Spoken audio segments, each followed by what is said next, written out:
नमस्कार, मी राजेंद्र होंजे. बेधडकमध्ये तुमचं सगळ्यांचं स्वागत. आज आपण चर्चा करणार आहोत 1 जुलैला म्हणजे उद्या महाराष्ट्रभर वृक्ष लागवडीची मोहीम हाती घेतली जाणार आहे. वन खात्याकडून 2 कोटी झाडं एकाच दिवशी लावण्याचा संकल्प या ठिकाणी वनमंत्री सुधीर मुनगंटीवार यांनी सोडलेला आहे.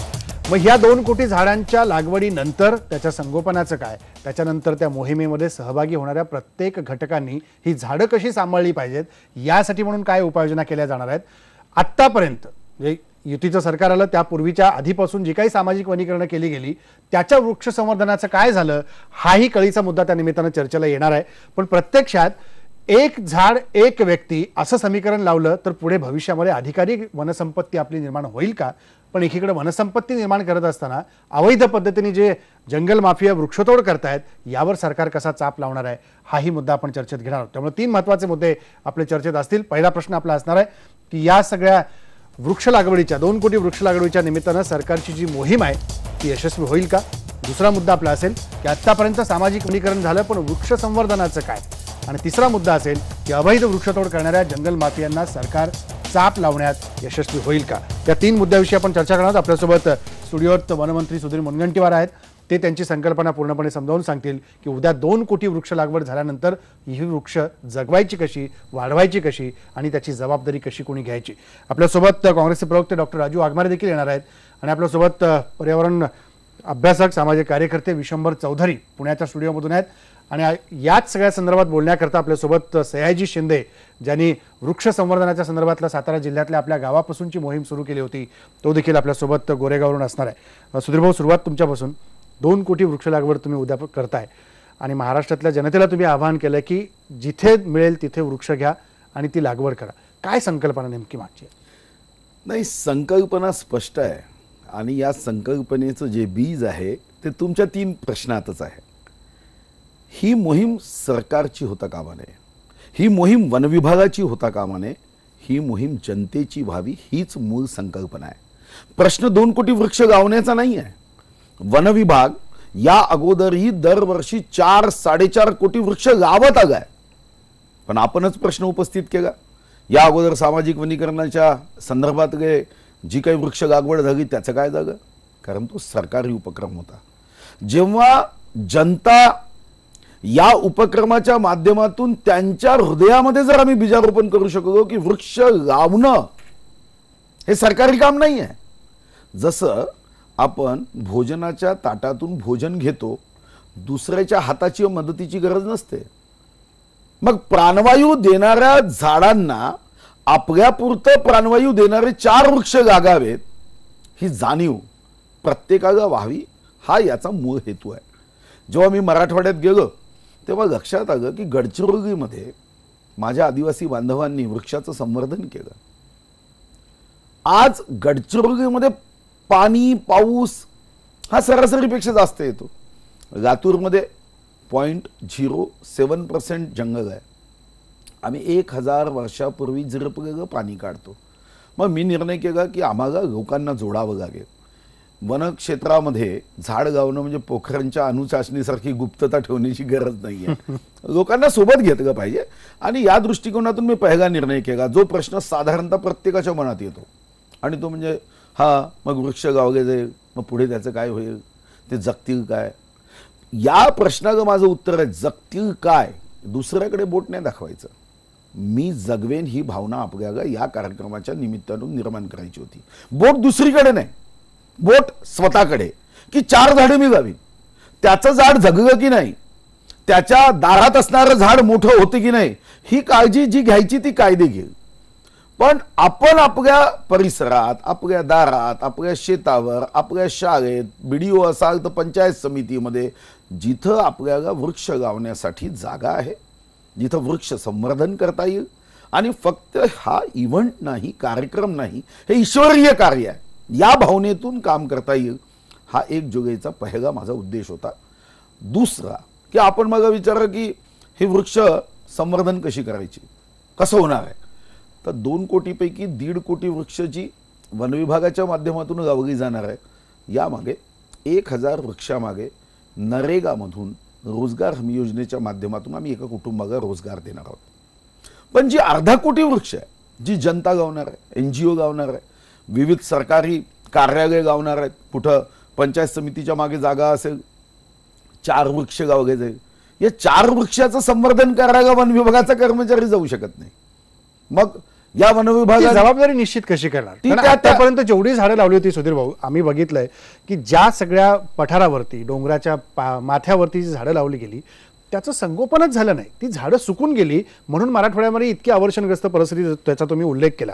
ज्या पद्धतीने झाडं जगवली जातात विदर्भात, तुमच्या खास करून मतदारसंघात चंद्रपूरच्या पट्ट्यात आम्ही पाहिलेलं आहे, गडचिरोलीत पाहिलेलं आहे, तीच परिस्थिती दुसरीकडे का होत नाही? झाडं लावली जातात पण संगोपनच होत नाही. याला सरकार आणि जनता यामध्ये संपर्कच कमी झाला. जेव्हा मी मंत्री झालो तेव्हा माझ्या लक्षात आलं की लोकांसाठी लोकांची कोणतीही मदत न घेता चालविण्यात येणारी संस्था म्हणजे सरकार. मी विचार केला की सरकारची अशी व्याख्या होऊ शकत नाही. शेवटी सरकार म्हणजे काय हो? शेवटी जनतेच्या आशीर्वादाने, जनतेच्या हितासाठी, जनतेच्या सूचनांच्या सोबत.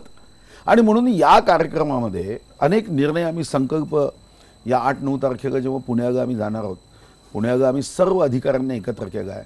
कारण हे आव्हान तर आम्हाला स्वीकारायचंच आहे की हा सरकारी उपक्रम नाही, इव्हेंट नाही, हा आमच्यासाठी कार्यक्रम नाही, हे मिशन असावं. आणि त्या दृष्टिकोनातून आम्ही यामधली ग्रीन आर्मी असेल, ट्री क्रेडिट असेल, वनयुक्त शिवार असेल, स्मृती वनाची कल्पना असेल, अशा अनेक कल्पना घेऊन आम्ही लोकांच्या पर्यंत जाणार आहोत. आणि मी अनुभव घेतला की आज धर्मप्रमुख कोणत्या धर्माचे आहे महत्त्वाचं नाही, पण मला आनंद झाला की मी वृक्षाचं जेवढं महत्त्व सांगायचं त्याच्या 10 पट उत्तम महत्त्व त्यांनी सांगितलं. जैन समाजाचे धर्मगुरू मला म्हणाले, अरे आमचे जे तीर्थंकर आहेत त्यांनी वृक्षाच्या खालतीच ज्ञान प्राप्त केलं. बौद्ध समाजाचे जे प्रमुख आहेत ते म्हणाले की तथागत भगवान गौतम बुद्धांनी वृक्षाच्या खाली ज्ञान प्राप्त केलं. आणि मी मनात विचार केला की जेव्हा राजाच्या राजमहालामध्ये मग जे कोणी गुरुकुलातले गुरु जायचे तेही वृक्षाच्या सान्निध्यातच ज्ञान प्राप्त करायचे. वृक्षाचं हे महत्त्व मला सांगण्याची आवश्यकता पडलीच नाही. लोक पुढे आले. समाजामध्ये जी सज्जन शक्ती आहे, समाजामध्ये उत्तम कार्य करणारी जी शक्ती आहे, त्यांना पुढाकार देऊन या कार्यक्रमामध्ये सहभागी व्हावं. आणि जे नकारात्मक भूमिकेत आहे, आता नकारात्मक भूमिकेत काही लोक असतात, क्या करना है, ये पेड़ बढ़ेंगे क्या, आता ती नकारात्मक भूमिका काय, ती बदलायची कशी, हा खरा मुद्दा आहे. मी त्या प्रश्नाकडे येतो तुमच्याकडे भाऊ. विशंभर चौधरी, तुम्हाला काय वाटतं की ज्या पद्धतीचं आता सामाजिक वनीकरण यापूर्वी आपण पाहिलंय, किंबहुना अनेक ठिकाणी ही वनसंपत्ती नष्ट करून सिमेंटची जंगलं उभी झालेली आपण पाहतोय, अशा परिस्थितीत ही जी 2 कोटी वृक्ष लागवडीची मोहीम आहे ही कशी यशस्वी होईल असं तुम्हाला वाटतं? नाही, पहिल्यांदा मी सुधीर भाऊंचं अभिनंदन करतो की त्यांनी 2 कोटीचं लक्ष ठेवलेलं आहे आणि त्यांचं नियोजन काय त्याबाबतचं तेही त्यांनी सांगितलं. 50 लाख जी झाडं लोकांच्या जीवावर ती जगण्याची शक्यता खूप जास्त आहे, परंतु सामाजिक वनीकरण विभागाचा आत्तापर्यंतचा एकूण इतिहास पाहता त्याच्याबद्दलची थोडी साशंकता आहे. मला माहीत नाही त्यांनी नियोजन नेमकं काय केलं, परंतु आजपर्यंतच्या मोहिमा या नियोजनाअभावी आणि वैज्ञानिक दृष्टीचा पूर्ण अभाव यामुळे त्या खरं म्हणजे यशस्वी झाल्या नाही. आता सुधीर भाऊंनी अत्यंत काव्यमयरित्या सगळं सांगितलेलं आहे, पण तरीही आता माझ्यासारख्यांना एक वस्तुस्थिती सांगणं गरजेचं आहे म्हणून मी सांगतो की महाराष्ट्रामध्ये 3,07,000 स्क्वेअर किलोमीटरचा आपलं एकूण आपला एरिया आहे आणि त्यातला 61,000 स्क्वेअर किलोमीटर एवढं जंगल राहिलं आहे. आज महाराष्ट्रात 19% एवढं जंगल राहिलेलं आहे. जागतिक मानक त्याचं 33% आहे आणि त्या दृष्टीने 14% आपल्याला ते भरून काढायचं. आता त्याचा दोष काय, कोणाचा, आधीच्या सरकारांनी काय केलं हे मुद्दे वेगळे, पण वस्तुस्थिती अशी आहे की 14%चा आपला डेफिसिट आत्ताच आहे जो जंगलांचा आपल्याला भरून काढला पाहिजे. आता जे नियोजन यामध्ये होतं त्यामध्ये मुख्यतः दिसेल तिथे झाडे लावा अशा प्रकारचं नियोजन होतं असा एक अनुभव आहे. मग ती स्पेसिस तिथल्या भागात टिकू शकते की नाही, ती लोकल स्पेसिस आहे की नाही, का एक्झॉटिक काही स्पेसिस आहे, या सगळ्याचा नियोजनात विचार होताना दिसत नाही. सगळ्यात महत्त्वाचं, उत्साहाने लावलेल्या झाडांना पाणी कुठून घालायचं हा प्रश्न आपल्याकडे सुटलेला नाही. याच्यावरची उत्तर अत्यंत साधी सोपी आहेत, परंतु ती शोधण्याचा प्रयत्न होत नाही असं दिसतंय. अगदी साधं सांगायचं म्हणजे आता पुण्याच्या आसपास सुद्धा मावळ भागात मोठी खरं म्हणजे जंगल आहेत आता पश्चिम घाटात, आणि तिथे मोठमोठ्या ज्या योजना चाललेल्या आहेत टाउनशिपच्या, त्याचंच पाणी त्या जंगलांना देता येईल, परंतु ते ट्रीटमेंट करणं आणि त्या जंगलांना देणं यातला समन्वय कुठेही कुठल्याही पातळीवर दिसत नाही. मला माहित नाही की सुधीर भाऊ याचा खर्च कसा करणार आहे. त्याचं कारण जर आपण सामाजिक वनीकरण विभागाचं लक्ष पाहिलं तर मागच्या वर्षीचं त्यांचं बजेट हे 56 कोटीचं होतं. 56 कोटीमध्ये 2 कोटी वृक्ष ही जरा गोष्ट फारच खरं म्हणजे न पचणारी आहे, कारण नर्सरीचा खर्च आहे. रोपं लावायची म्हणजे किती उंचीची रोपं लावायची त्याचंही एक शास्त्र आहे. वनीकरण करताना छोटी छोटी रोपं लावून ती टिकत नाहीत असा अनुभव आहे. आणि त्यामुळं किमान 4 फुटाच्या वरची, 5 फूट तसं आयडियल, पण 4 फुटाच्या वरची नर्सरीत वाढवलेली जर रोपं लावली तरच ती रोपं टिकतात. आणि त्यामुळं वनीकरण हा जो कार्यक्रम आहे त्याचं नियोजन हे साधारण 2 वर्ष आधी, 1.5 वर्ष आधी सुरू व्हायला पाहिजे असं मला माझ्यासारख्यांना वाटतं. पण मुद्दा जो असा आहे की तो महत्त्वाचा मुद्दा आहे की पुढे त्याला सांभाळणार कोण. करोडोचा खर्च मागोमाग झालेला आहे या विषयावर. आणि मला फक्त एवढंच वाईट वाटलं की सामाजिक वनीकरण विभागाने आत्तापर्यंत किती खर्च केला त्याचाही आकडा त्यांच्या वेबसाईटवर उपलब्ध नाही. सामाजिक वनीकरणाचं ऑडिट होतं का तर ते नक्की होत असणार, परंतु ते फक्त त्यांनी पैसे कसे खर्च केले त्याचं होतं. सामाजिक वनीकरणाने झाडं किती लावली आणि त्याचा सर्व्हायवल रेट किती आहे, सर्व्हायवल किती रेट येतात. सर्व्हायवल रेट हा फार महत्त्वाचा आहे, कारण एवढी झाडं लावली तर त्यातली जगतील किती. साधारण 40% जरी रेट आपण धरला, जो की खूप ऑप्टिमिस्टिक रेट आहे, तरी मग किती जगली याचं ऑडिट मला कुठे दिसलं नाही ना. ते ऑडिट कॅगनी केलेलं दिसलं. कॅगनी आर्थिक ऑडिट केलेलं आहे, परंतु झाडं लावली किती, जगली किती याचं ऑडिट आजही सामाजिक वनीकरण विभागाकडे नाही. तेव्हा माझा मुद्दा असा आहे की ही एक राजकीय घोषणा बऱ्याच वेळा ठरत आलेली आहे की एवढी, आणि त्याच्यावरून थट्टा खूप झालेली आहे. वृक्षारोपण हा अतिशय व्यंगचित्रांचा विषय राहिलेला आहे आपल्याकडे. एक व्यंगचित्र असंही पाहिलं की मंत्री म्हणतात की ही सगळी झाडं कापून साफ करा, इथं पुन्हा मला वृक्षारोपण करायचं, अशी पण व्यंगचित्र येतात.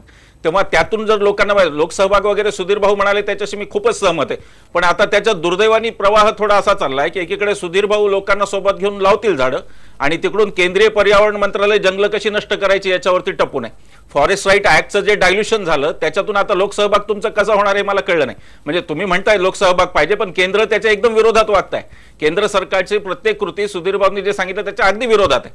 आणि त्यांना पर्यावरण आणि वन हा त्यांच्यासाठी अतिशय दुय्यम विषय आहे. म्हणजे पर्यावरण मंत्रीच म्हणले आल्याबरोबर की पर्यावरण मंत्रालय हाच एक अडथळा आहे म्हणाले विकासातला.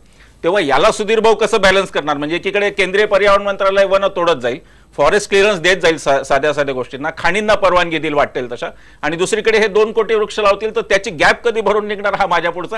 ठीक आहे, आपण त्यांचं उत्तर घेऊया. सुधीर भाऊ काय म्हणाले याच्या संदर्भात. मला वाटतं की त्यांनी जी माहिती घेतली ती थोडी त्यांनी अर्धवट घेतली. आत्ताचा कार्यक्रम फक्त सामाजिक वनीकरण विभागाचा नाही.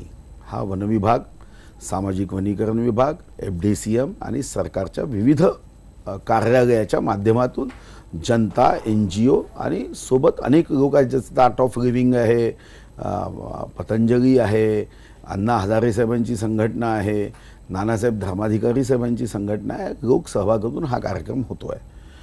आत्ता आपण 4 दिवसापूर्वी माननीय मोदी साहेबांची मुलाखत ऐकली असेल तर त्यांनी या विषयावरच बोट ठेवत सांगितलं की जेव्हा पर्यावरण विभाग एखाद्या जलसंपदा विभागाच्या उपक्रमासाठी जमीन द्यायचा आणि त्यानंतर त्याची दुप्पट जमीन आणि NPV जमा केला पाहिजे हा नियम असायचा.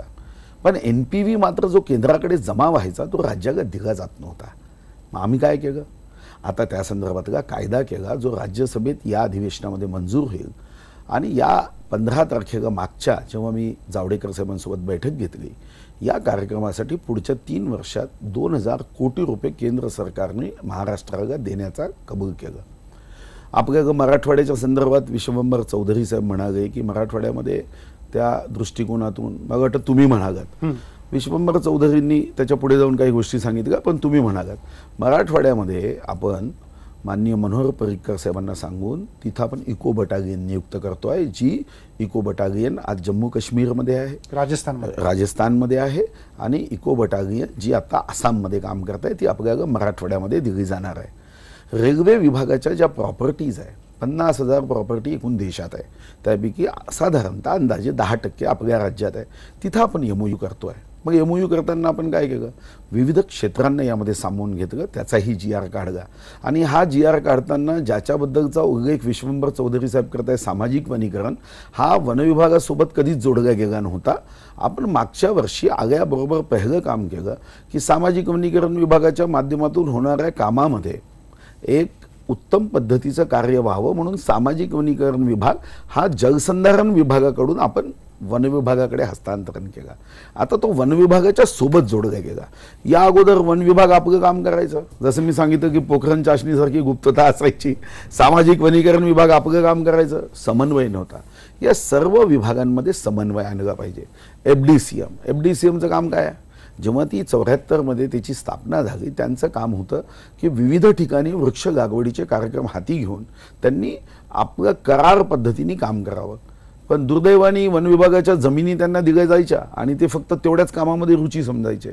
मी आल्यानंतर त्यांना सांगितलं की वन विभागाच्या जमिनी घेऊन त्याच्यावर वृक्ष वाढवणे हे तुमचं कर्तव्याचा 10% भाग आहे. तुमचं काम आहे राज्यामध्ये काही उद्योग असतील, राज्यामध्ये महानगरपालिका आहे, नगरपालिका, त्यांच्याशी तुम्ही टायप केलं पाहिजे. आज ठाणे महानगरपालिकेमध्ये एफडीसीएमला 2,50,000 वृक्ष लावण्याचं काम देण्यात आलं, करार पद्धतीने काम घेतलं. आत्ता आपण माननीय गडकरी साहेबांनी एक आम्हाला ज्याला आपण म्हणतो सामंजस्य करार आम्ही जो केला तो सॅम्पल बेसिसवर आहे, पण 500 किलोमीटरचा केला आहे. आज 500 किलोमीटरमध्ये रोजगारही प्राप्त होईल, वृक्षही लागेल, संवर्धन होईल.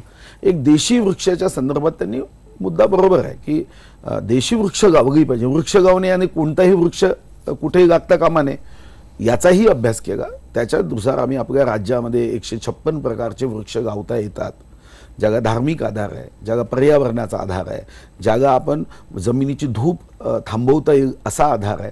आणि आपल्या राज्याच्या दृष्टिकोनातून, काही जिल्ह्याच्या दृष्टिकोनातून त्या मातीशी योग्य असणारा, जसं उदाहरण सांगायचं असेल तर आपण डम्पिंग ग्राउंडवर वृक्ष गावली.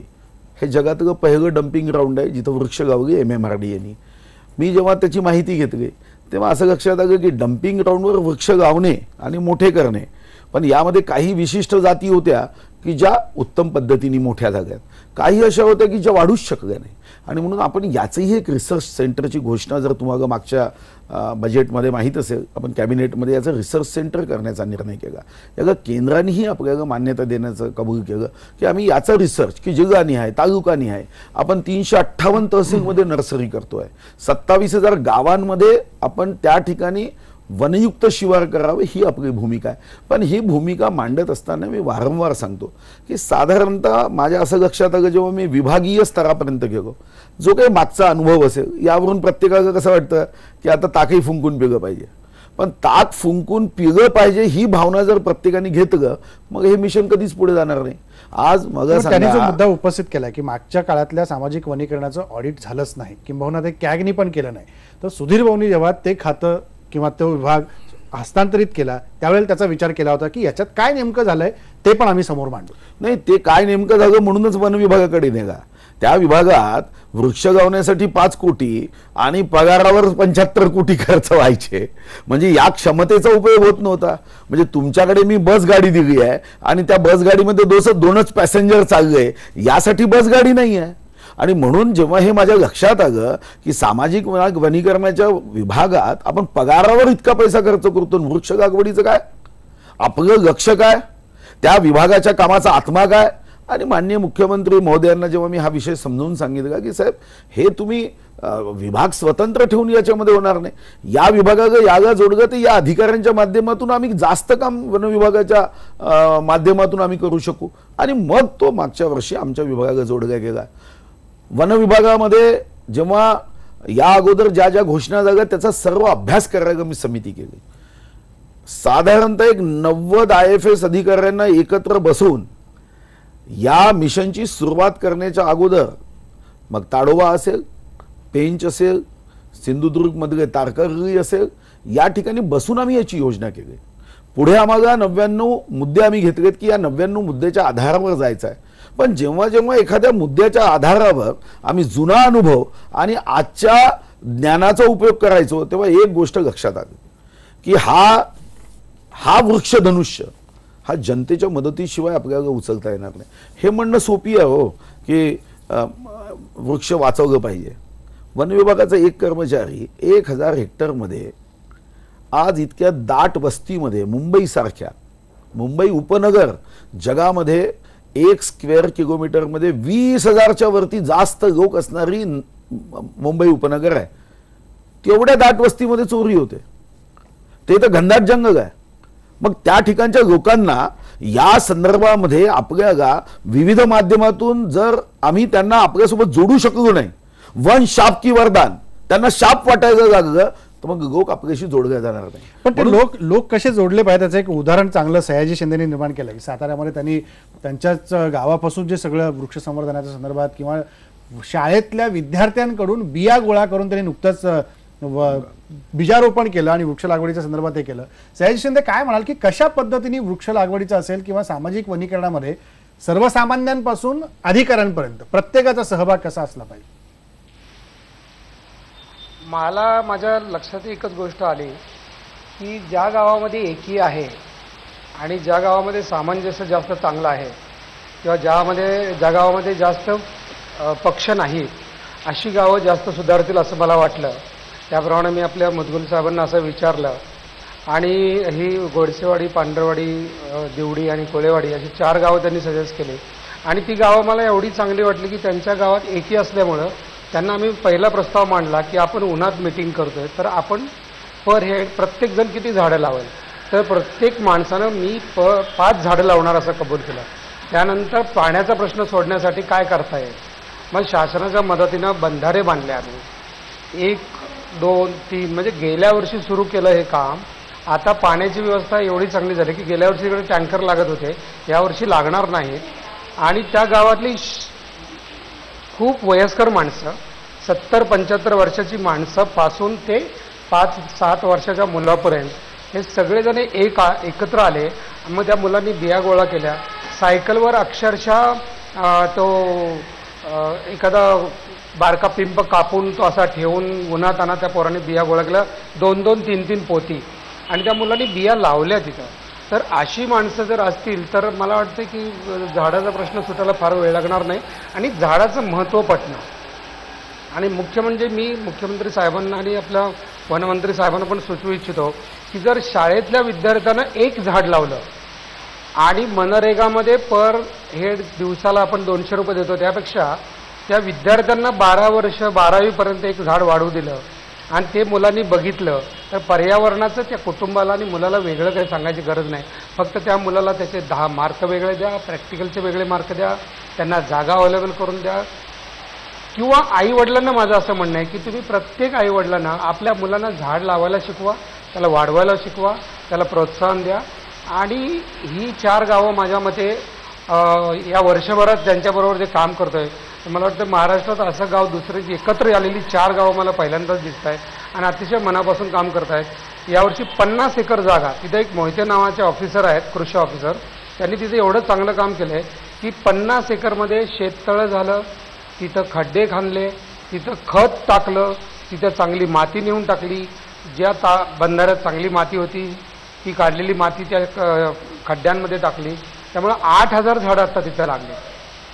आणि खूप म्हणजे कृषी ऑफिसरचा एक गट आहे, महिंद्रा कंपनीसारखा गट आहे किंवा रणजित देशमुख साहेब तिकडे आमचे आहेत, त्यांनी एक 10 एकर, यांनी एक 10 एकर अशा जबाबदारी घेतल्यात.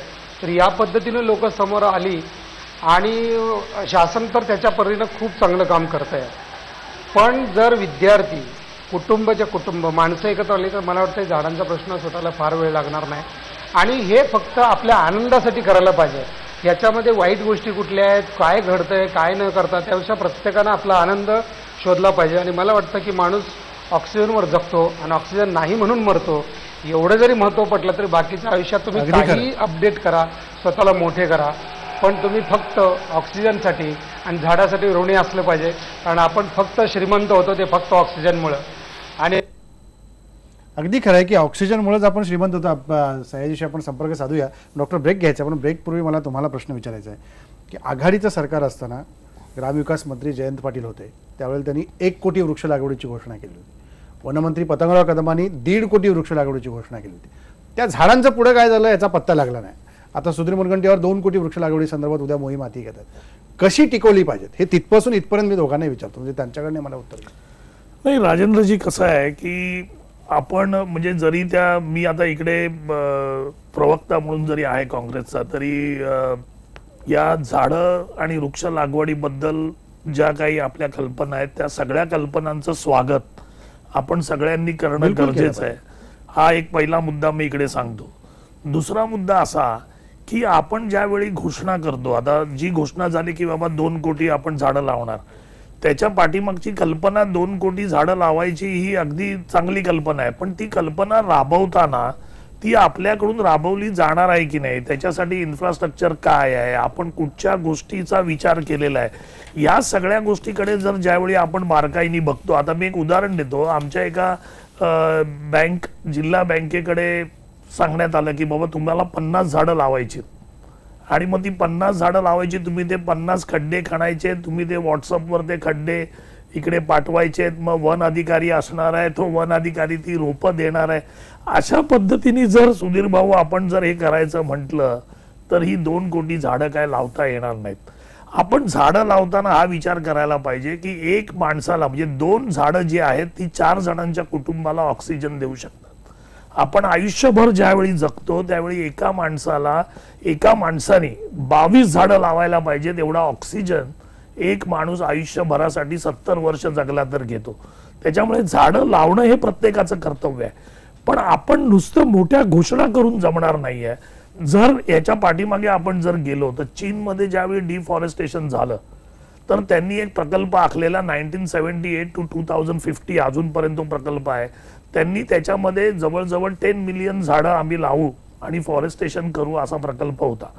पण ज्यावेळी युनोनी आणि बाकीच्या गोष्टींनी त्याकडे बघण्यात आलं तेव्हा तो मोठ्या झाडांच्या लागवडीचा प्रकल्प, मग तो अमेरिकेत लॉस एंजलिसमध्ये पण झाला, बाकीच्या देशात पण झाला. जिथे जिथे अशा पद्धतीने आपण मास प्लांटेशनचे जे प्रकल्प या जगामध्ये सगळीकडे उपभोगण्यात आले, करण्यात आले, त्या सगळ्या मास प्लांटेशन मध्ये झाडाचं जे लाईफ आहे ते आता मगाशी विश्वंभर चौधरी जी अगदी व्यवस्थित म्हणाले तर 40%, तर ते ऍक्च्युअली ती झाडं जी जगतात ती जवळजवळ 32%. 40% त्यांनी गृहीत धरलं, इतकं असेल की माहित नाही. 32% झाडं जगतात असा एक जगाचा पूर्ण एक त्याचं पर्सेंटेज आहे मी जे काढलेलं आहे ते.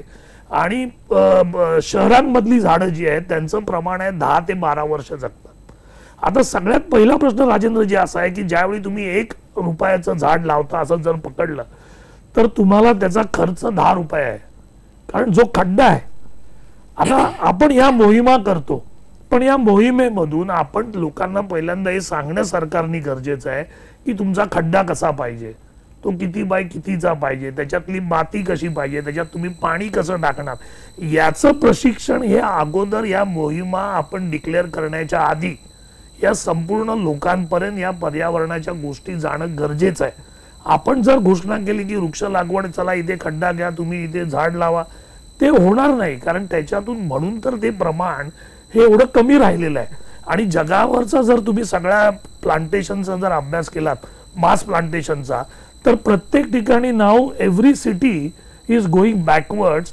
व्हॉट दे आर डुईंग, ते काय करतायत की छोटा छोटा परिसर म्हणजे जिल्हा घ्या किंवा तालुका घ्या, असा परिसर तुम्ही कॉन्सन्ट्रेट करून तुम्ही त्यावेळी ते प्लांटेशन करून तिथे ती झाडं जगवणं गरजेचं आहे. म्हणजे इकडे काहीतरी काय होतंय की आपल्याकडे जरा कदाचित असं वाटतंय राजेंद्रजी आपण घाई करतोय की एका वेळी ज्यावेळी आपण 2 कोटीचा विचार करू त्यावेळी कुठेतरी ही योजना किंवा हे जे आपल्या मनातलं सगळ्यांचं ध्येय आहे की आपल्याला झाडं लावायला पाहिजेत, म्हणजे तो पक्षाचा प्रश्न येत नाही, इकडे सगळ्यांचा प्रश्न येतो की झाडं सगळ्यांसाठी आहेत, पण ते तेवढ्या पद्धतीने तोच डॉक्टर मुद्दा आहे की ही सगळी झाडं लावल्यानंतर ती जगवायची कशी, त्याचं संवर्धन कसं करायचं. सुधीर भाऊंकडनं उत्तर घेणार आहे, पण ब्रेकची वेळ झाली आहे. छोटासा ब्रेक घेऊ, ब्रेक नंतर परत येऊ.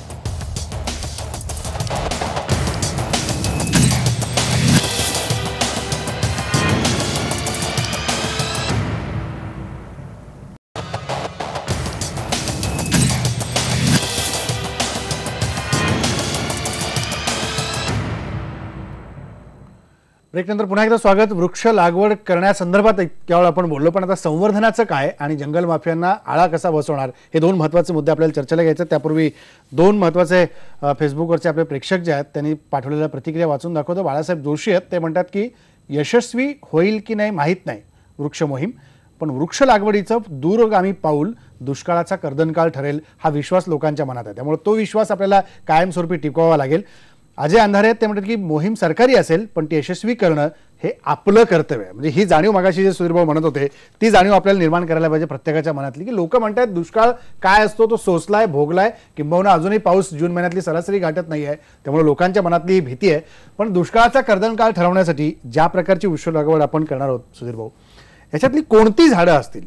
लोकांच्या मनात अनेक प्रश्न आहेत, की जसं तुम्ही मगाशी म्हणालात की विभागवार जमिनीचं परीक्षण, त्या जमिनीला कोणतं झाड लागले यानुसार आम्ही झाडांची लागवड करू किंवा त्या संदर्भातली रोपं पुरवू. तर ही कशा पद्धतीने तुम्ही रोपं देणार आहात? कोणती झाडं असतील की जी झाडं, मगाशी डॉक्टरांनी पण प्रश्न उपस्थित केला, विश्वंभर चौधरींनी पण केला, की झाड हे पौगंडावस्थेतलं असेल की बाल्यावस्थेतलं असेल, ते जगेल कसं? नाही, या संदर्भामध्ये पहिल्यांदा तर मी आपल्याला धन्यवाद देईल की तुम्ही संधी दिली. अनेक लोकांच्या मनात अनेक संदिग्धता, संभ्रम आणि प्रश्न असतात. ही काही नवीन मोहीम नाही, फक्त ही जनतेच्या सोबत मोहीम होते आहे. मागच्याही सरकारमध्ये आणि याही सरकारमध्ये दरवर्षी वन विभागाच्या माध्यमातून कधी 3.5 कोटी, कधी 4 कोटी, कधी 4.5 कोटी वृक्ष 3 महिन्यात गावलीत जायची.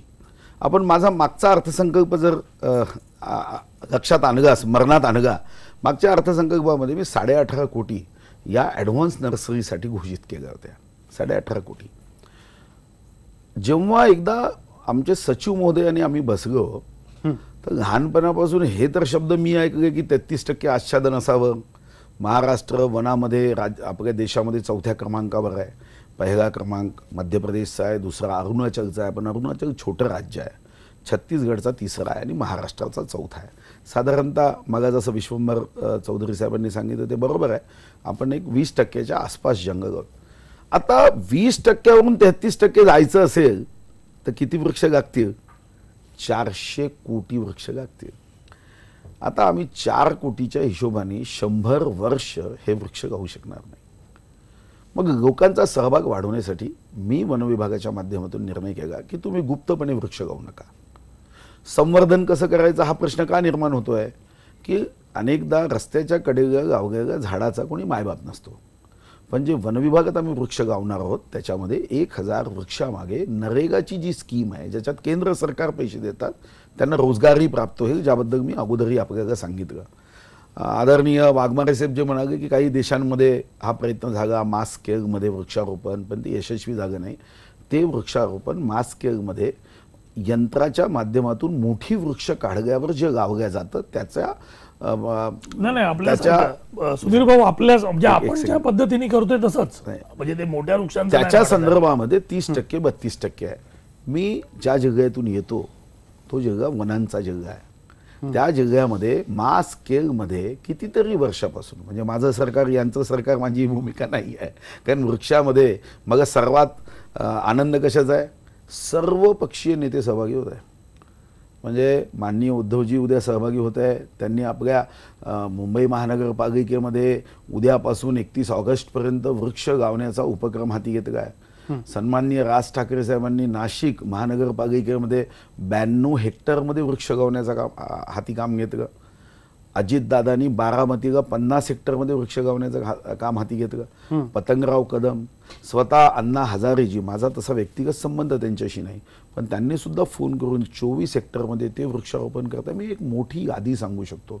आणि मला उत्तम प्रतिसाद यासाठी मला वाटलं की अनेक लोक, सयाजीराव शिंदे हे स्वतः आमच्या वनसचिवांसोबत बसून या मिशनमध्ये ते सहभागी होत आहे.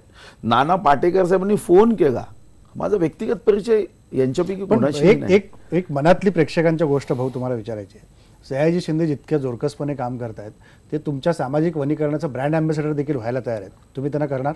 आणि त्या पुढाकाराने तुम्ही त्यांना समोर चेहरा म्हणून या गोष्टी सगळ्या मार्गी लावणार? आम्ही जो व्यक्ती लोकांना त्यांचं अनुकरण करावंसं वाटेल त्या व्यक्तीला या कार्यक्रमामध्ये ब्रँड अँबॅसेडर म्हणूनच आम्ही सहभागी करतोय. आणि म्हणूनच मी सांगितलं की जेव्हा नाना पाटेकर साहेबांचा फोन आला, मकरंद नासपुरे हे स्वतः लातूरमध्ये या कार्यक्रमात मिशन म्हणून सहभागी होत आहे. आणि यासाठीच मी सांगितलं की तुमचा खरं तर आजचा जो विषय आहे हे सरकारी उपक्रम, माझा याच्यावरच आक्षेप, हा सरकारी उपक्रम नाही, सरकारची भूमिका सपोर्टिव्ह आहे. आणि म्हणून वाघमारे साहेब जसं म्हणाले की बा त्यांना ट्रेनिंग दिलं पाहिजे, तर आम्ही आता हजारो सीडीच्या माध्यमातून शाळांमध्ये काही ठिकाणी ट्रेनिंग दिलं. वृक्ष कसा गावायचा, तो गावण्याच्या अगोदर तो कसा असावा, हळदीचं पाणी करून त्याला आपण जंतुनाशक कसं करता येईल, प्लॅस्टिक खालतून कसं कापायचं, एक ब्लेडनी एक चिरा देऊन मग ते झाड कसं ठेवायचं, त्याची माती निघता कामा नये, इथून ट्रेनिंग दिलं. एवढंच नव्हे, लोकप्रतिनिधींना सुद्धा मी गमतीने एक गोष्ट मुद्दाम आवर्जून सर्वांना सांगितली की 19 तारखेला वटसावित्रीची पूजा झाली. वटसावित्रीच्या पूजेमध्ये आपण वडाच्या झाडाला धागा बांधला तर आपली भावना आहे की 7 जन्म हाच पती मिळतो. मी सर्व लोकप्रतिनिधींना गमतीने हे सांगितलं की जर धागा बांधून 7 जन्म पती मिळतो तर लक्षात ठेवा, वडाचं झाड घेऊन 7 निवडणुका तुम्ही जिंकू शकाल. तर लोकांनी एवढ्या उत्साहामध्ये या वृक्षारोपणाच्या कार्यक्रमात सहभाग दिला. मी तर अनेक आमदारांना धन्यवाद देईल. आणि याला पक्ष नाही आहे, म्हणजे मी हे अनुभवलं, याला पक्ष नाही. पतंगराव कदम साहेब हे माझ्या पक्षाचे नाही, माझ्यासाठी आदरणीय आहे, माझ्या पक्षाचे नाही. पण सकाळी फोन करून त्यांनी सांगितलं. आणि मी अशा अनेक धार्मिक संघटना सांगू शकतो. सय्यदना साहेब बोहरा समाजाचे, त्यांच्या प्रतिनिधींनी पुढाकार घेतला. यामध्ये प्रजापिता ब्रह्मकुमारी. आणि हीच अपेक्षा आहे. याशिवाय आपल्या मनातले जे प्रश्न आहे याच्या संदर्भात की वृक्ष वाढेल कसे, लागेल कसे, कारण शेवटी समाजामध्ये सकारात्मक भूमिका असतं, काही नकारात्मक भूमिका असते, आणि काही पुढे विषय सकारात्मक व्हावा म्हणून नकारात्मक प्रश्न असतात. पुढे भूमिका सकारात्मक व्हावी म्हणून नकारात्मक प्रश्न असेल तर ते सोडवता येईल. पण ज्यांना नकारात्मकच भूमिका घेतली तर मग आपल्याला कोणतेही प्रश्न सोडवता येणार नाही. शेवटी ही वसुंधरा जी आहे, या वसुंधरेचा आम्ही देणं लागतो. आणि तुम्हाला फक्त मग वाघमारे साहेबांनी काय आकडे दिले, एक फक्त गमतीदार आकडा देतो. 80 वर्ष जर एक व्यक्ती, त्याचा आपण सरासरी आयुष्य धरलं, 80 वर्षात आजच्या बाजारभावाने तो 6,13,20,000 रुपयाचा आजच्या बाजारभावाने प्राणवायू घेतो. आव्हान काय? 6 कोटी देऊ नका वसुंधरेला परत, तुम्ही 13 लक्ष वसुंधरेला परत करू नका, 20,000 देऊ नका, 2,000 देऊ नका, पण 200 रुपयाची 4 वृक्ष आपल्या आयुष्यात गावा, 4 वडाची वृक्ष गावा, कडुनिंबाची गावा, पिंपळाची गावा, जे प्राणवायू देऊ शकेल, जे प्रदूषण कमी करण्यासाठी कारणीभूत होईल. आज 1000 वर्षापूर्वीचं पाणी आम्ही जमिनीतून काढतोय, हा आमचा पराक्रम असू शकत नाही. आमचा नशिबाने आम्ही 21व्या शतकात जन्म घेतला किंवा 20व्या शतकात जन्म घेऊन 21वं शतक तंत्रज्ञानाचं पाहतोय. पण हे पाहत असताना हा आमचा पराक्रम असू शकतो का की 1000 वर्षापूर्वीचं पाणी आम्ही बाहेर जमिनीच्या काढतोय, 100 वर्षापूर्वीचं पाणी काढतोय. वृक्ष नाही म्हणून लातूरला पाऊस येत नाही, हजारो कोटी खर्च करावे लागतात. जर या देशामध्ये योग्य पद्धतीची वृक्षाची लागवड आम्ही करू शकलो असतो तर मागच्या वर्षी दुष्काळ किंवा सदृश्य परिस्थितीची सामना करण्यासाठी 93,000 कोटी रुपये या देशामध्ये खर्च झाले, प्रत्यक्ष अप्रत्यक्ष, प्रत्यक्ष अप्रत्यक्ष. पण आम्ही जेव्हा वृक्ष लावण्याचा कार्यक्रम हाती घेतो तेव्हा सरकार 100 कोटी खर्च करत नाही, 50 कोटी खर्च करत नाही. लोकांना इतर गोष्टींमध्ये खर्च करण्यासाठी असं वाटतं की आपण एक आयनॉक्स थिएटरमध्ये जाऊन एक चित्रपट 200 रुपयाचा पाहावा, पण आपल्या आयुष्यात 200 रुपये 4 झाडं लावावे ही भूमिका घेतली पाहिजे. पण विश्वंभर चौधरी, जी जनचळवळ आहे संवर्धनाच्या संदर्भातली, वृक्ष संवर्धनाच्या संदर्भात असेल किंवा वनीकरणाच्या संदर्भातली, ही रुजवली कशी पाहिजे, ही तिथपर्यंत कशी गेली पाहिजे, त्याला वाटलं पाहिजे. जसं आता प्रेक्षक काही आपले म्हणत होते की झाड जरी सरकारने लावलं तर कर्तव्य आपलं आहे, त्याला जगवलं पाहिजे. तर ही चळवळ कशी राबवली पाहिजे? मुळात शेतांमध्ये जे डिफॉरेस्टेशन मोठ्या प्रमाणावर झालंय, शेतांच्या मधल्या एक म्हणजे खरं ती पण एक आपल्या पुढे समस्या म्हणून येते. काही दिवसांनी कदाचित ती जास्त उग्र होणार आहे की बांधावरची झाडं सुद्धा आता कमी होत आहेत. त्यासाठी एक निर्णायक कार्यक्रम हाती घेण्याची गरज आहे. मगाशी मेल्टडाऊन, मी एक मगाशी फक्त चीनचा उल्लेख केला वाघमारे साहेबांनी म्हणून मी सांगतो, मेल्टडाऊन इन तिबेट नावाचं एक फार डोळे उघडणारं पुस्तक आलंय की चीनने तिबेटमध्ये विकासाच्या नावाखाली काय हायदोस घातलाय आणि एकूण आपल्या नद्या सुद्धा चीन कशा पद्धतीने पुढच्या काळात, त्याच्यावरती आता गांभीर्याने पाहण्याची गरज आहे. मुद्दा असा आहे की पॉलिसीच्या लेवलला, धोरणाच्या लेवलला तुम्ही काय करताय हा खरा मुद्दा आहे. मोहीम येईल आणि जाईल, ही अत्यंत चांगली मोहीम आहे. 2 कोटी वृक्ष लागले, त्यातले 20% जगले तरी खूप आनंद आहे, ते चांगलंच होईल. लोकसहभाग झाला तर अजून चांगलंच आहे, म्हणजे काही त्याच्यात काही वाईट नाही. पण धोरणाच्या पातळीवर शासनाचं जे धोरण बनवण्याचं काम आहे तिथे काही सकारात्मक त्याबद्दल घडणार का हा खरा प्रश्न आहे. उदाहरणार्थ चीनमध्ये, तिबेटमध्ये जे चाललंय त्याच्याच थोड्याशा छोट्या स्वरूपात हे आज पश्चिम घाटात चाललंय आणि त्याच्यावर गाडगीळ समितीचा अहवाल आहे की कचऱ्यात टाकला. कस्तुरी रंगने आता जो सुधीर भाऊंनी उल्लेख केला पावसाचा, तो उल्लेख पावसाचा झाडांवरती जेवढा अवलंबून आहे तेवढाच तो पश्चिम घाट महाराष्ट्राचा अत्यंत महत्त्वाचा, महाराष्ट्राचा नाही मान्सून मान्सूनमध्ये त्याची निर्णायक भूमिका आहे. आणि यावर्षी मान्सूननी पश्चिम घाटाचा रस्ता टाळून सौराष्ट्र मार्गे नागपूरकडे पश्चिम घाट पाऊस आला. त्या गोष्टीवर शासनाचा अभ्यास करण्याचा कुठलाही गट मला दिसत नाही. महाराष्ट्र शासनाचा हवामान, मी मुख्यमंत्र्यांना स्वतः तुमच्याच कार्यक्रमात हा विषय बोललो, परंतु त्याच्यावरही आजपर्यंत हवामान विषयक बदलांच्या बर समिती याचाही विषय पुढे गेलेला नाही. झाडांना आपण स्टँड अलोन पाहू शकत नाही, मातीला आपण स्टँड अलोन पाहू शकत नाही, पाण्याला आपण स्टँड अलोन पाहू शकत नाही. त्याच्यासाठी आपल्याला एक त्याचा सगळा क्युम्युलेटिव्ह अशा प्रकारचा विचार करावा लागतो, एकत्रित विचार करायला लागतो. तो विचार होताना दिसत नाही. मी उदाहरण सांगतो की आपली विकास नीती जी आहे त्याचं एक किरकोळ उदाहरण मी सांगतो. जुने जे रस्ते त्यामध्ये त्यावेळेसच्या लोकांनी झाडं लावलेली आहेत आणि बऱ्यापैकी मोठी झाडं अनेक रस्त्यांवरती, आपल्या पुणे तळेगावला आपल्या खूप झाडं होती, आपण जर पाहिली तर ती मुंबई पुणे रोडवर होती. आता धोरण असं आहे की रस्त्याचा मध्यबिंदू धरा, तिथून एक्सपान्शनला सुरुवात करा. मी त्यावेळेलाही भुजबळ साहेबांना त्याविषयी म्हणालो होतो की तुम्ही असं करू शकता की एक अलाइनमेंट तशीच ठेवायची ज्याच्या दोन्ही बाजूला झाडं आहेत, एक अलाइनमेंट त्याच्या बाजूला घ्यायची, परंतु सगळ्यांच्या जमिनी सारख्याच गेल्या पाहिजेत. हे काय धोरण आहे? आणि अशा धोरणांमुळे वृक्षांचा जो नाश होतो त्याच्यावर पुन्हा काही सार्वजनिक बांधकाम विभाग कधी झाडं लावत नाही असा अनुभव आहे. तेव्हा पॉलिसीमध्ये जर आपण असे बदल केले की अलाइनमेंट घेताना दोन्ही बाजूचे झाडं टिकून आपण दुसरीकडे आणखी अलाइनमेंट घेऊ, तर ते होण्यासारखं आहे. आता सूर्यकांत जोग साहेब नुकतेच वारले, महाराष्ट्राचे पोलीस महासंचालक होते, पण त्यापेक्षा एक मोठं त्यांचं सांगण्यासारखं असं होतं की त्यांनी एक कल्पना मांडली होती की 15,000 किलोमीटरचे मोठे रस्ते महाराष्ट्रात आहेत, त्याच्या दोन्ही बाजूंनी जर आपण झाडं लावली तर रस्त्यांच्या बाजूनी पाण्याचे खड्डे आणि झाडं अशी जर आपण केलं तर मोठं वनीकरण होऊ शकतं. दुर्दैवाने ही योजना त्यांनी अमरावतीत काही प्रयोग केले आणि काही प्रमाणात यशस्वी केली, परंतु तिला जे मास खरं म्हणजे लेव्हलवरती जायला पाहिजे होतं, सगळ्या राज्यांनी ती योजना घ्यायला पाहिजे, तशी काही त्यावेळेसच्या सरकारने घेतली नाही.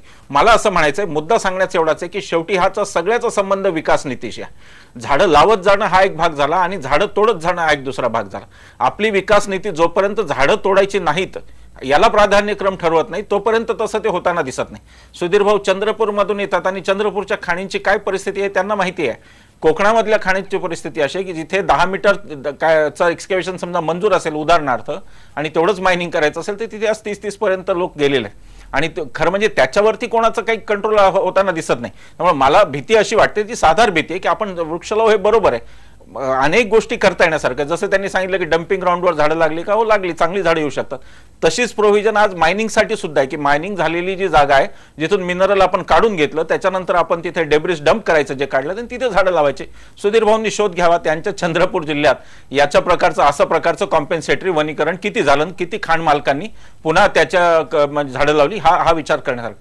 तर मला असं म्हणायचं मुद्दा की 2 कोटीची वृक्ष लागवड हा अत्यंत उपक्रम चांगला, त्याचबरोबर त्याला विकास नीतीची जर जोड दिली आणि विकास नीतीमध्येच या गोष्टी घेतल्या ज्या पॉलिसी म्हणून आपण घेऊ आणि पॉलिसी म्हणून त्याच्या पुढे जाण्याची कोणाची हिंमत नाही होणार नाही, तरच हे टिकणार असं मला वाटतं.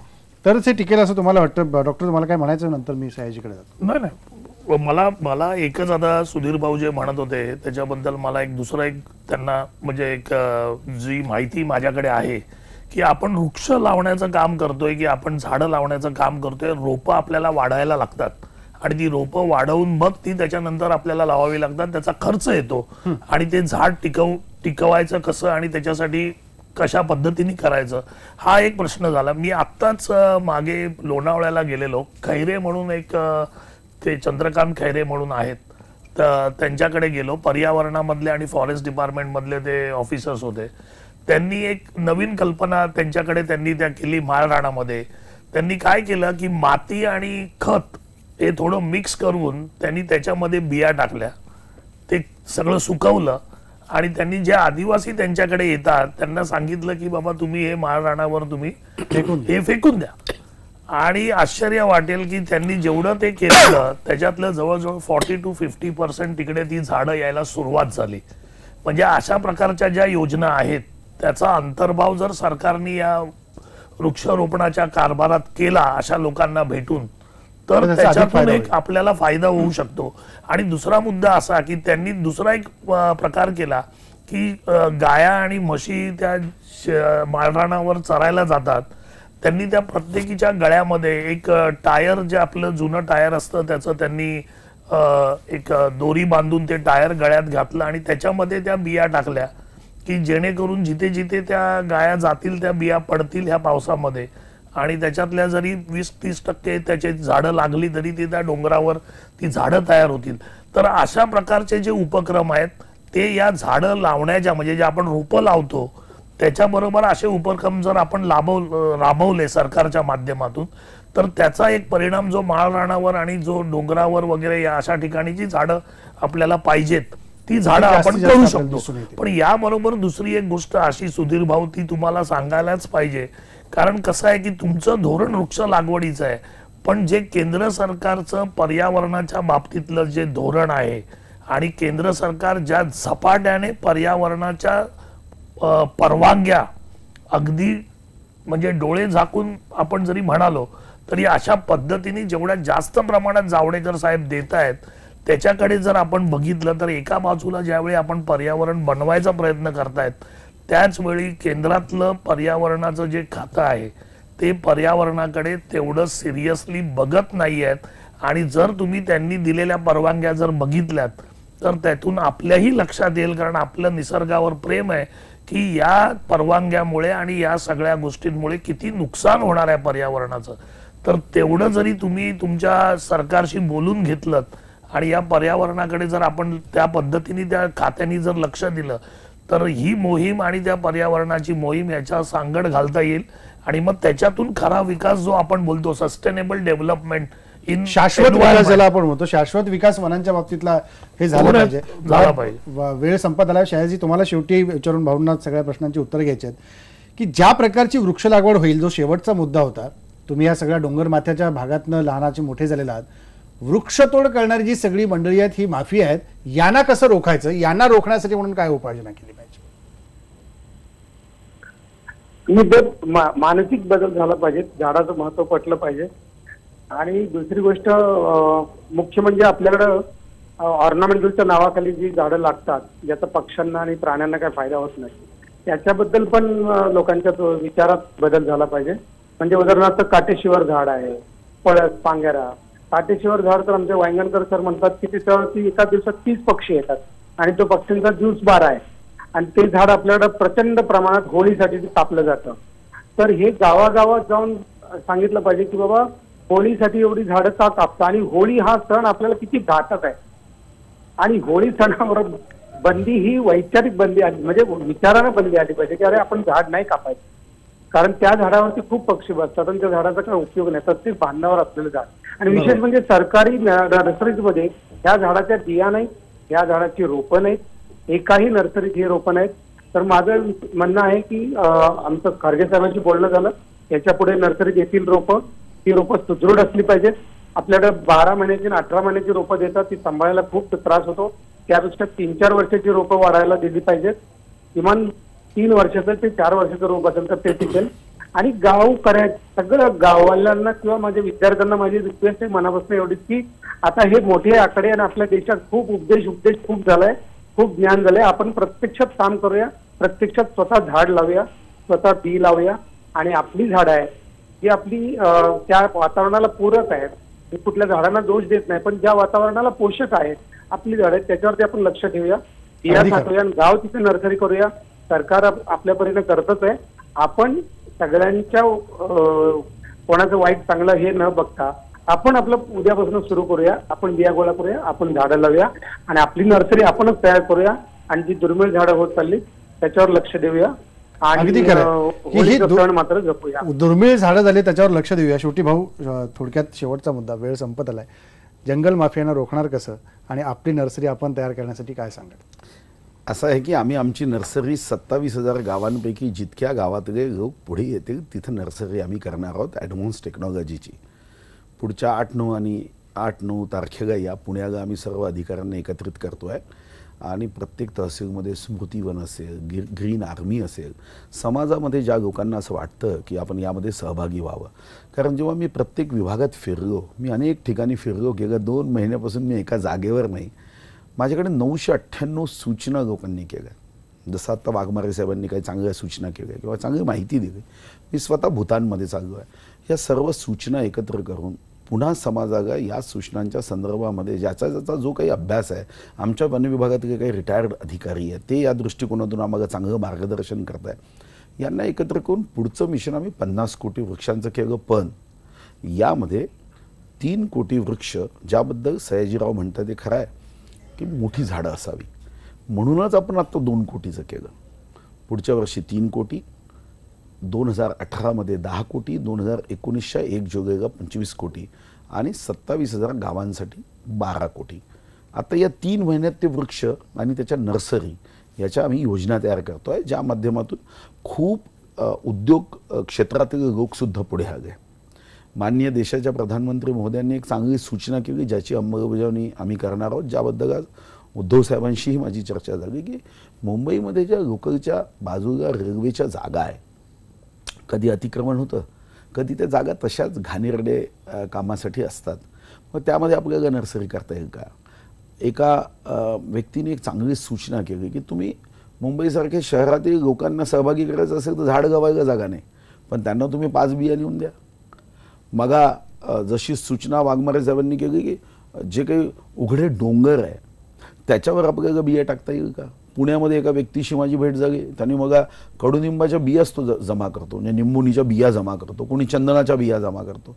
बस अशांची संख्या आपल्याला वाढवायची आहे. बरोबर. हे खरं आहे, अशांची संख्या जेव्हा वाढवू तेव्हा हे सरकारी उपक्रम राहणार नाही, हा उपक्रम लोकांचा होईल.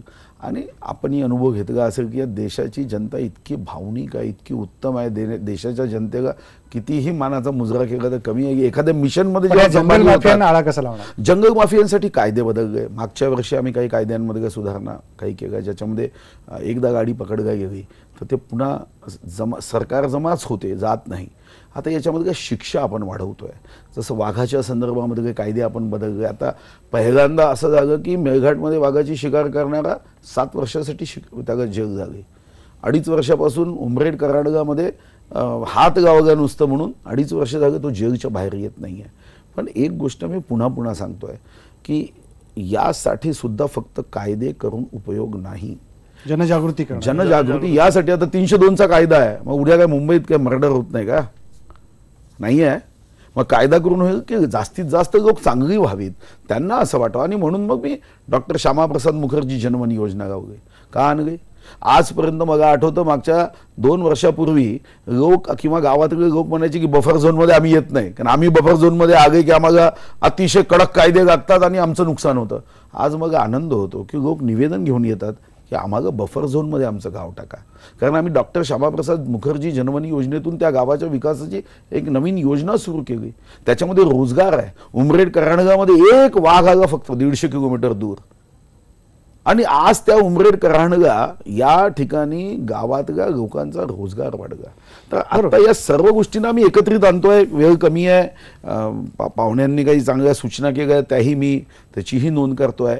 पण हे खरं आहे जे सयाजीराव म्हणाले की आता आपल्या सर्वांना पुस्तकांमध्ये खूप माहिती आहे, चांगले उपदेश करताय, पण कृती करण्याची गरज आहे. आता सर्वांना कृती करावी लागेल. आता एकमेकाचा दोष काढायचा नाही, आणि त्या पारस चित्रपटासारखं तर कोणीच वागायचं नाही. तो महमूद माचिसची काडी लावली की तो स्वप्न पाहायला लागतो की आता काडी खालती पडेल, कार्पेट पेटेल, मग गाव पेटेल, मग देश पेटेल आणि जग पेटेल. मला वाटतं की आता नकारात्मक भूमिकेतून काम करण्याची आवश्यकता नाही, सकारात्मक भूमिकेतून की तू नाही मैं ही भावना घेऊन आता सर्वांना मीच म्हणून ह्या भूमिकेतनं वावरलं पाहिजे. आणि जसं सयाजी शिंदे नेहमीच या प्रत्येक झाडांविषयी बोलत राहिले, त्याचंच उदाहरण मला शेवटी देऊन कार्यक्रम संपवायचा आहे की मुलाला जन्म दिल्यानंतर आई शेवटपर्यंत त्याच्याकडे काही मागत नाही. झाडाची पण तीच अवस्था आहे. झाड ही एक आपली माता म्हणून आपण तिच्याकडे बघितलं, आई म्हणून बघितलं, शेवटपर्यंत तुम्हाला सावली देतं. मात्र तुमच्याकडनं अपेक्षा फक्त जगवण्याची करतं. आईची शेवटपर्यंत अपेक्षा तीच असते. जन्माला दिलेला आहे, शेवटच्या श्वासापर्यंत आई सोबत राहते. आपण देखील झाडाला जगवलं तर झाड आपल्या शेवटच्या श्वासापर्यंत जगतं आणि तुम्हालाही जगवतं. त्यामुळे जगा आणि जगायला शिकवा, ही झाडांची खरी शिकवण आहे. झाडं जगूया आणि पर्यावरण वाचूया. इथंच थांबू. पहा फक्त